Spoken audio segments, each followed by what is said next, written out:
کچیرتا من دسی عقیده لرل چې محمد رسول الله صلی الله علیه وسلم دا دین کامل دی هیڅ یو شی نشته مګر پر قرآن او سنت کې موجود دی ته پوهه بده باندې چې ته ګوره اوچت انسان دی ایمان دی او کدا خبره ته کوي د مذهب د وجنه چې سلويک په سره مسائل هغه قرآن او سنت حل کړي دا نور زموږ مذاهب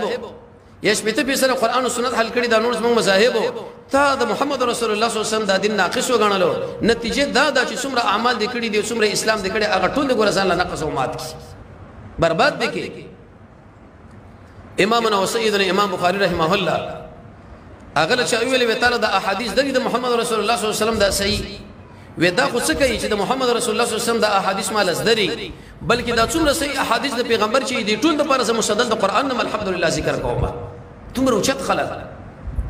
زمون پر مشایخ کې شیخ د ژوند دی رب العالمین ورته په عمر کې برکت واچوي شیخ ابو محمد حفظه الله هغه دا خبره کړې ده وی د اسلام د دین چې څومره مسائل دي تقریبا 50 سره اعمال دي دا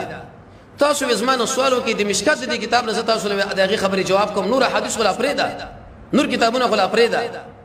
دا خبره د خلکو غلطه را چې د اسلام کې دغه نقصان دی ګوره د اسلام قران او سنت کې دنیا د حرمت نکاح نشو کم جنب د حرام او مجبور شي مذهب له منډاوال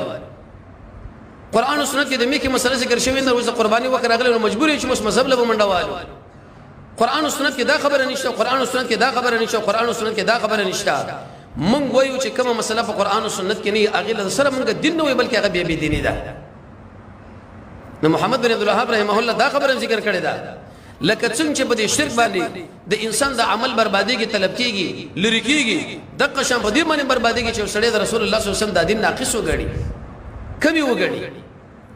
کمزوري وګړي د شی چې په دې کې دغه نقصان دی په دې کې دغه نقصان دی په دې کې دا دی